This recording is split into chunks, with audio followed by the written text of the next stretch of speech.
YouTube live में आपका स्वागत है। आज हरियाणा और जम्मू कश्मीर के विधानसभा के चुनाव के परिणाम आ गए और इस इन परिणामों का एक सबसे अच्छा और सबसे बुरा दो रूप सामने आया। बुरा रूप ये है कि लोकसभा के चुनाव में जो चीज शुरू हुई थी वो अब कंटिन्यू कर रही है और वो सेलेक्टिवली कंटिन्यू कर रही है, जिसे हम लोग कहते हैं इलेक्टोरल मैनिपुलेशन। और इलेक्टोरल मैनिपुलेशन कैसे रुकेगा, कब रुकेगा, कोई नहीं जानता।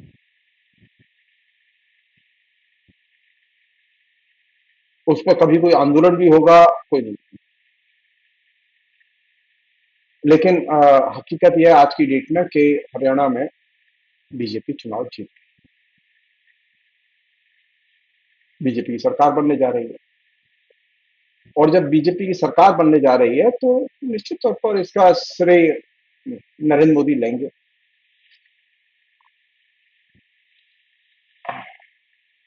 हरियाणा के चुनाव में बीजेपी की जीत एक तो सामान्य तौर पर दिखाई दे रहा है कि उनकी तीसरी बार सरकार बन रही है, जो कि बहुत महत्वपूर्ण है। और दूसरी चीज जो इसमें सबसे ज्यादा महत्वपूर्ण है, जो मुझे लगती है, वो ये कि बीजेपी का, जैसा कि मैंने इलेक्शन के दौरान, पार्लियामेंट के इलेक्शन के दौरान भी ये बात कही थी, अभी फिर मैं रिपीट कर रहा हूं उसे, कि बीजेपी का जो हिंदी भाषी क्षेत्र में जो जनाधार है वो इंटैक्ट बना हुआ है, वो टूटा नहीं है। बीजेपी का जो वोट बैंक है वो पूरी तरह से बना हुआ है। और इस बार के चुनाव में तो कमाल हो गया, हरियाणा में तो खासतौर पर कमाल इस सेंस में कि वहां देवीलाल के परिवार के लोग, चौटाला खानदान जो है वो एक फैक्टर था। तो कांग्रेस और बीजेपी दोनों में उसी के वोटों को लूटने के लिए एक तरह से कोशिशें होती रही। कांग्रेस ने निश्चित और बहुत ही शानदार कैंपेन किया, लेकिन और जो कैंपेन सामने आया है उससे पॉलिटिकली कोई उसमें दोष नहीं है। मतलब एक प्रॉब्लम है जो कि कांग्रेस की बहुत पुरानी प्रॉब्लम है। लंबे अरसे तक कांग्रेस जो है वो आइसोलेट रही है और वो अभी भी आइसोलेट है गैर जाट वोटों में। तो ये एक फैक्टर तो है। और जब जाट और गैर जाट के बीच में पोलराइजेशन होता है तो निश्चित तौर पर बीजेपी हमेशा गेनर रही है। इसलिए कांग्रेस को ये चीज सोचनी होगी कि ये जो सोशल इंजीनियरिंग है गैर जाट वोटों की बीजेपी के पक्ष में, ये बहुत महत्वपूर्ण है। और ये कैसे टूटे, पॉलिटिकल पोलराइजेशन का, साइलेंट पॉलिटिकल पोलराइजेशन का एक बहुत महत्वपूर्ण पहलू है ये। दूसरी एक चीज जो कि बहुत ही विजिबल है और वो प्रैक्टिस में भी है वहां, कि जाटों के साथ में दलितों का एक कंट्राडिक्शन है।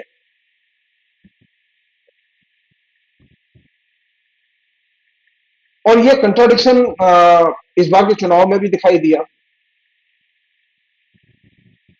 तो जो धाकड़ जाट लीडरशिप है निश्चित तौर पर कांग्रेस के पास है, लेकिन ये दलित वोट बैंक को जिसे कहते टेकिंग फॉर ग्रांटेड लेने वाली लीडरशिप है।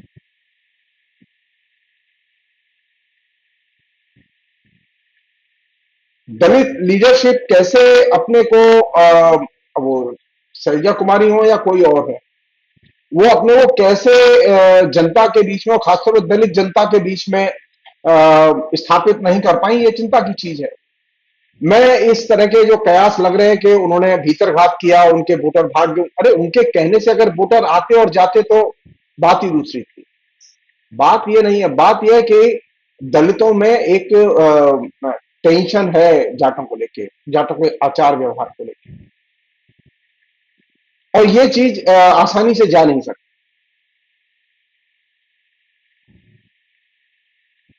लेकिन बीजेपी जीती है। और बीजेपी जीती है तो बहुत ही इंपॉर्टेंट चीज है, इसमें ध्यान रखें हम लोग। बीजेपी को पूरे स्टेट में जैसे उसके वोट थे, उसके उन वोटों में भी तकरीबन 3% के वोटों का इजाफा हुआ है। और ये साधारण बात नहीं है।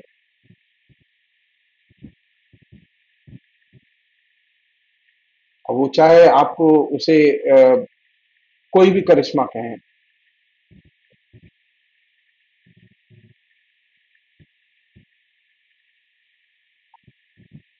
मैं इसे बीजेपी के लिए पॉजिटिव वोट नहीं मानता, बल्कि ये एक तरह से कास्ट कंट्राडिक्शंस का मैनिपुलेशन और इलेक्शन के मैनिपुलेशन से बना हुआ बीजेपी का रिजल्ट है। मुश्किल यह है कि इलेक्शन के मैनिपुलेशन को आप क्वेश्चन किसे करेंगे। इलेक्शन कमीशन कान में तेल डाल के बैठा हुआ है। और सुप्रीम कोर्ट की हालत यह है कि सुप्रीम कोर्ट एकदम चींटी की गति से रेंगता है कि 5 साल हरियाणा की विधानसभा का कार्यकाल खत्म हो जाएगा और जजमेंट नहीं आके देगा। अब देख लीजिए महाराष्ट्र का। महाराष्ट्र के फजीयत का अभी तक फैसला नहीं हो पाया पवार गुट की। तो इलेक्शन कमीशन या इलेक्टोरल पॉलिटिक्स से जो पार्टियां जुड़ी है उनके झगड़े में सुप्रीम कोर्ट जनरली दाखिल ही नहीं होता है। और जो दाखिल होता है तो वो कह देता है कि ये कॉन्स्टिट्यूशनल अथॉरिटी है, चुनाव आयोग, मैं तो बोलूंगा नहीं, उन्हीं के पास जाए। और कॉन्स्टिट्यूशनल अथॉरिटीज ने तय कर रखा है कि वो किसी भी चीज को खुले दिमाग से बात करने के लिए तैयार नहीं है। और ये अपने आप में एक चिंता की चीज है। इलेक्शन कमीशन के खिलाफ जब तक ठोस सबूतों के आधार पर जनता को आंदोलित नहीं किया जाएगा, तब तक कुछ नहीं होने वाला। और आप ये ध्यान रखिएगा, मैं बहुत साफ कह रहा हूं इस बात को कि मैं ये मानने के लिए तैयार नहीं हूं कि ईवीएम जो है दोषपूर्ण नहीं है। ईवीएम में सीरियस कहीं ना कहीं लोचा है। अगर ईवीएम में लोचा ना, ये जो अ, लोचा नहीं होता ईवीएम में, तो बीजेपी इसके तत्काल बदलने के पक्ष में आ जाती है। बीजेपी को फायदा है उससे। आप यहां से देखिए, जितने भी डिक्टेटर डिक्टेटर रहे हैं और आज हैं, वे सबसे अधिक टेक्नोलॉजी का मिसयूज करते हैं। आपने पिछले दिनों देखा ना, हिजबुल्लाह के लोगों के पेजर कहां से उड़ाए गए? मोसाद के जरिए उड़ाए गए। इसराइल की जासूसी संस्था ने विस्फोट करके उड़ा दिया। पेजर तुम्हारा, तुमने खरीदा, तुमने अपने लोगों को दिया और तुम ही मौत के शिकार हुए। किसी को नहीं मालूम कि पेजर में कहां पे विस्फोटक वो तत्व लगा हुआ है जिसको कि क्लिक करते ही, जब वो चाहेंगे क्लिक होगा, जैसे चाहेंगे क्लिक होगा। ईवीएम की मशीन में जो प्रॉब्लम है वो प्रॉब्लम डिकोड तभी होगी जबकि ये सरकार नहीं रहेगी। किसी की ताकत नहीं है उसके ईवीएम की प्रोग्रामिंग को डिकोड करने की। वो जब जहां चाहेंगे वहां मैनिपुलेट करेंगे, जहां चाहेंगे वहां छोड़ देंगे। अब आप तर्क करते रहिए, अरे आप कर्नाटक में जीत गए, अब आप बताइए हम वहां मैनिपुलेट नहीं कर सकते थे क्या? ये जो तर्क हैं, ये सब वे तर्क हैं जो कि टेक्नोलॉजी के और खासतौर पर इलेक्ट्रोल टेक्नोलॉजी के दूर से दुरुपयोग करने के ऊपर आवरण का काम करते हैं। आज की डेट में कोई भी कंप्यूटर का इक्विपमेंट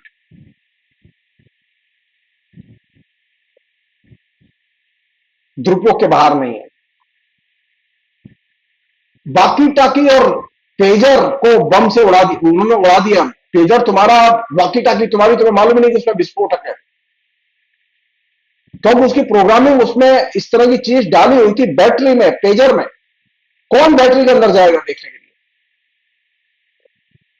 किसी को मालूम नहीं है कि ईवीएम में क्या है।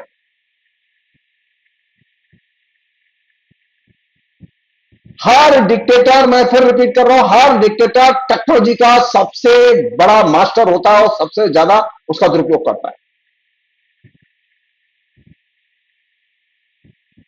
और वो सेलेक्टिवली करते हैं। हिंदुस्तान है ये, तो वो जानते हैं कि थोड़ा सा तरीके से करेंगे, तो अब देखिए तरीके से किया उन्होंने।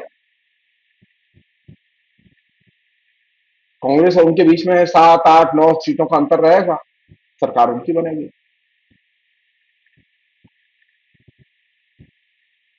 मैनिपुलेशन विथ संतुलन, और ये नया फंडा है बीजेपी का इलेक्शन के पूरे सिस्टम को दुरुपयोग करने का। एक अन्य चीज, और बहुत महत्वपूर्ण चीज, जो लोग ये सोच रहे थे कि किसान आंदोलन और किसान आंदोलन की राजनीति, मैं भी सोच रहा था ये, वो बीजेपी को डिस्टर्ब कर सकती है, बीजेपी के गणित को बिगाड़ सकती है, ये चीज। किसान आंदोलन की समस्या जाटों की समस्या नहीं है, और नरेंद्र मोदी इस चीज को कम्युनिकेट करने में सफल रहे, किसानों की समस्या जाटों की समस्या है, और ये जो जाट किसान है ये अमीर किसान है, इसलिए इनकी कोई समस्या नहीं है। किसानों की समस्या समाज की समस्या है, किसानों की समस्या सिर्फ किसान की समस्या नहीं है।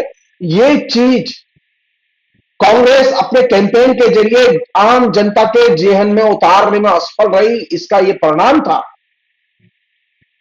कि हरियाणा की सरहद पर 700 से अधिक किसान मर गए, शहीद हो गए आंदोलन करते हुए, किसान आंदोलन के पहले चरण के दौर में। उसका न तो लोकसभा के चुनाव में असर दिखाई दिया, और ना उसका उस तरह का असर जो है वो विधानसभा के चुनाव में दिखाई दिया। तो ये चिंता की बात तो है, चिंता की बात तो है, क्योंकि किसान आंदोलन की समस्याएं समूचे समाज की समस्याएं हैं। ये जब तक पर्सपेक्टिव लोगों के बीच में नहीं जाएगा, आप दूसरे लोगों को विनोवर नहीं कर सकते। थर्ड फैक्टर जो बड़ा फैक्टर है कि शहरी जो सीटें थी बीजेपी के पास वो बरकरार रही, दलित क्षेत्र में जो सीटें थी वो बरकरार रही, जाट बहुल इलाके में भी सीटें बरकरार रही। ये जो चीज है ये साधारण चीज नहीं है। उसका कारण वही है कि ये जो किसान आंदोलन की समस्याएं पूरे राज्य की और पूरे देश की समस्या है, इसको इस पर्सपेक्टिव से संप्रेषित करने में कांग्रेस और किसान आंदोलन के नेता ये असफल रहे। एक अन्य चीज और महत्वपूर्ण चीज,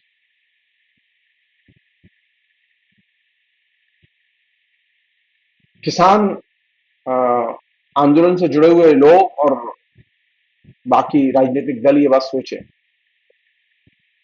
कि क्या खाप पंचायतों के जरिए आप जनता के दिमाग की धुलाई कर सकते हैं? क्या खाप पंचायतों के जरिए आप लोगों को वोट के लिए गोलबंद कर सकते हैं? खाप पंचायत के अंदर बैठ के आप वोटों की गोलबंदी नहीं कर सकते। आज के जमाने में प्रत्येक नागरिक, पंचायत का जमाना गया जब प्रत्येक नागरिक पंचायत के कम्युनिकेशन से प्रभावित होता था और उसके दायरे में काम करता था। आज प्रत्येक नागरिक के पास में पचासों किस्म के कम्युनिकेशन मीडियम हैं, और इन पचासों किस्म के कम्युनिकेशन मीडियम में किसान आंदोलन और किसान आंदोलन से जुड़ी हुई जो दिक्कतें हैं वो तकरीबन गायब रही हैं। मतलब एक छोटा सा उदाहरण दे रहा हूं मैं आपको। ये जो तमाम जो यूट्यूबर हैं, जो कि डेमोक्रेटिक यूट्यूबर हैं और बड़े शानदार लोग हैं, रवीश कुमार है, अजीत अंजुम है और दूसरे लोग हैं, मतलब बहुत ही अच्छे लोग, अवसार शर्मा, ये बहुत ही इंटेलिजेंट लोग हैं, इनकी मैं इज्जत भी करता हूं, इनकी डेमोक्रेटिक मूवमेंट में बहुत बड़ी भूमिका है। लेकिन मैं एक बात साफ करना चाहता हूं कि जब हरियाणा का चुनाव हो रहा है तो किसान आंदोलन का पर्सपेक्टिव इफेक्टिवली डिटेल्स में धारावाहिक तौर पर जाना चाहिए, जो कि नहीं गया।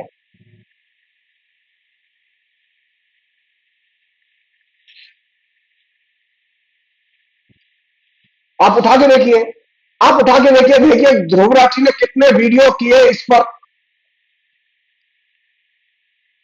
वह पर्सपेक्टिव जिसमें कि किसान की समस्या सबकी समस्या है।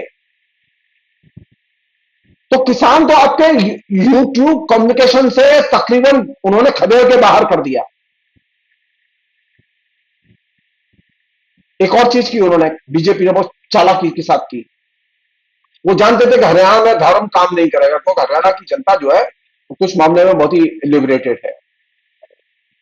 तो उन्होंने राम जी के नाम का इस्तेमाल नहीं किया और धर्म का इस्तेमाल उस तरह से डायरेक्टली नहीं किया। और ये चीज काम कर गई। नरेंद्र मोदी के खिलाफ में एक गुस्सा है लोगों में, ये चीज काम कर गई। नरेंद्र मोदी ने कम से कम पार्टिसिपेट किया। एक अन्य चीज, और बहुत महत्वपूर्ण चीज कह रहा हूं मैं आपसे, कांग्रेस इस बारे में सोचे। वो नेता केंद्रित राजनीति से निकल के संगठन केंद्रित राजनीति में जब तक दाखिल नहीं होती, वो बीजेपी को हरा नहीं सकती। चुनाव जीत जाएंगे आप, एमएलए एमपी बना लेंगे आप, हो सकता है राहुल गांधी प्रधानमंत्री भी हो जाए, लेकिन आप जनता के बीच में फासिज्म को और डिक्टेटरशिप की पॉलिटिक्स को या हिंदुत्व की राजनीति को परास्त नहीं कर सकते। कांग्रेस को आंदोलन केंद्रित ही नहीं, संगठन केंद्रित जब तक वो काम नहीं करती विभिन्न समुदायों और क्षेत्रों के लिए, तो कांग्रेस तो पूरी की पूरी डिपेंडेंट है राहुल गांधी, प्रियंका गांधी, हुड्डा परिवार और दूसरे लोग। नेता नेता केंद्रित पॉलिटिक्स और नेता केंद्रित मोबिलाइजेशन फासिज्म को कभी हरा नहीं सकता।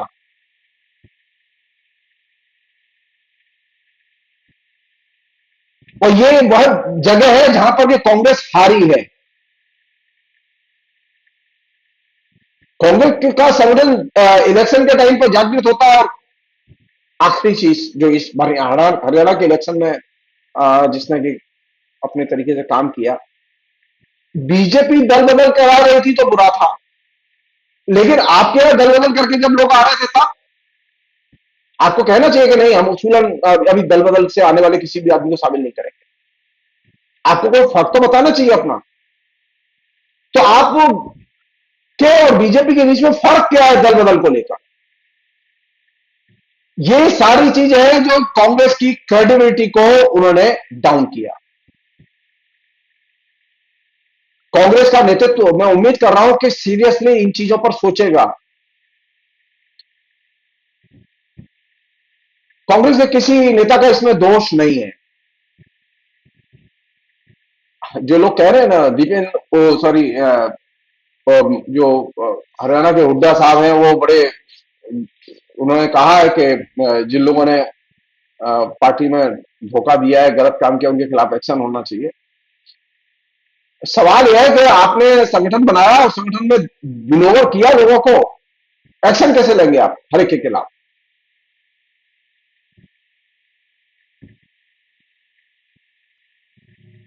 शैलजा ने कोई अपराध नहीं किया, किसी भी दलित कार्यकर्ता ने कोई अपराध नहीं किया। आप सब उम्मीद लगाए बैठे थे कि हम जीत जाएंगे, और जीत जाएंगे तो हम मुख्यमंत्री बनेंगे। और मुख्यमंत्री हम नहीं बन रहे तो अब दोस्त दूसरे के मत्थे पर पड़ो। नहीं, दिक्कत है संगठन की है। पहली चीज, कांग्रेस का संगठन गांव के स्तर तक अवेलेबल नहीं है। सिर्फ जाति के और खाप पंचायत के कनेक्शंस के और नेताओं के कनेक्शंस के आधार पर पार्टी काम करती रही, और यह सबसे बड़ी कमजोर कड़ी है। इसके विपरीत बीजेपी के पास में एक सांगठनिक ढांचा है, और यही वजह है कि बीजेपी के 3% वोट बढ़े हैं। आखिरी चीज हरियाणा के चुनाव के संदर्भ में, लोकसभा के चुनाव में जो बीजेपी के साथ में आरएसएस के संबंधों में खटास दिखाई दे रही थी, वह खटास यहां पर दिखाई नहीं दी। आरएसएस के लोगों ने साइलेंटली बीजेपी के लिए काम किया है, और वह चीज सामने दिखाई दे रही है। ये जो परिवर्तन है, ये साधारण परिवर्तन नहीं है। जाहिर है बीजेपी के वोट के मामले थे और वोट बढ़े।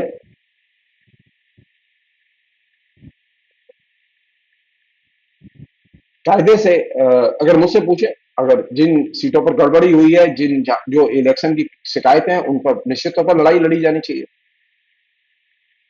लेकिन परिणामों का स्वागत किया जाना चाहिए और कांग्रेस को सेल्फ क्रिटिकली अपने सारे के सारे एजेंडे को देखना चाहिए। अगर आम जनता डेवलपमेंट के एजेंडे पर गोलबंद नहीं हो रही है, तो हमें पता करना चाहिए वो कौन सी चीज है कि लोगों को डेवलपमेंट के एजेंडे पर गोलबंद नहीं होने दे रही है। राहुल गांधी अभी तक, मैं बहुत साफ कह रहा हूं इस बात को, राहुल गांधी अभी तक फासिज्म की काट विकसित नहीं कर पाए हैं। फासिज्म की काट विकसित करने का मतलब है कि पहले कांग्रेस पार्टी अपने नेताओं के दिमाग की धुलाई करे और अपने संगठन को शिक्षित करे।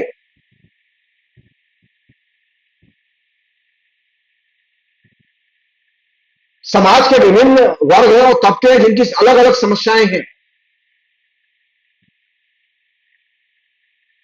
ये कौन सा तरीका हुआ कि हर समस्या का समाधान, हर समस्या पर बोलेंगे राहुल गांधी और प्रियंका गांधी और खड़गे साहब।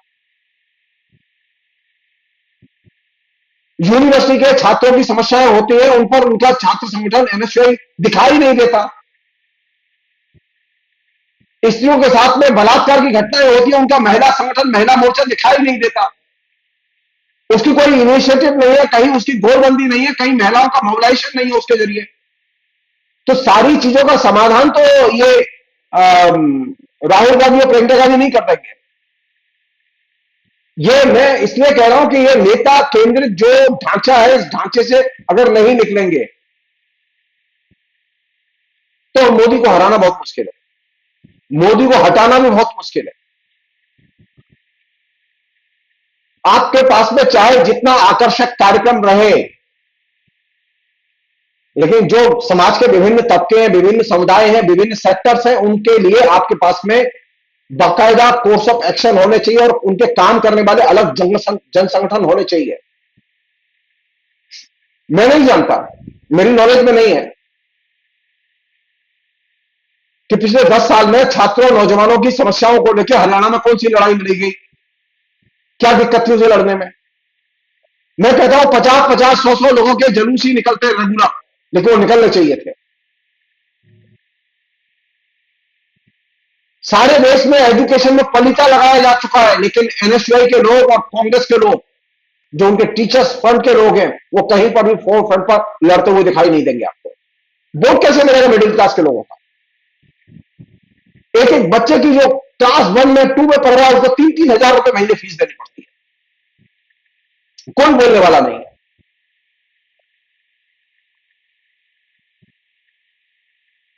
बुनियादी चीज है कांग्रेस का सांगठनिक ढांचा और जन संगठनों की निष्क्रियता।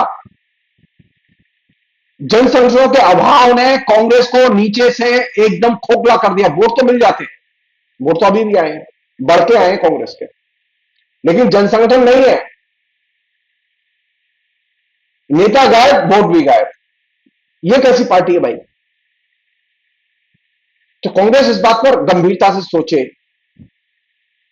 कि संगठन को और उसके जन संगठनों को कैसे जनता की समस्याओं के लिए एक्टिव किया जाए। नेता के पक्ष में आवाज बुलंद करने के लिए नहीं, जनता की समस्याओं को हाईलाइट करने के लिए। और जैसा कि मैंने कहा आपसे अभी कुछ देर पहले कि किसान आंदोलन की समस्याएं सिर्फ किसानों की समस्याएं नहीं है, वो आम जनता के जीवन से जुड़ी हुई समस्याएं। ये पर्सपेक्टिव इलेक्शन में एजेंडा ही नहीं बना तो जीतेंगे कहां से? यही वजह है बीजेपी अपने जनाधार को बचाए रखी और उसके 3% वोट बढ़े और किसानों की कुर्बानी किसी काम नहीं आई। और ये अपने आप में बहुत बड़ी असफलता है, जिसे हम पॉलिटिकल असफलता कहते हैं। फिलहाल इतना ही। बहुत बहुत शुक्रिया, थैंक यू।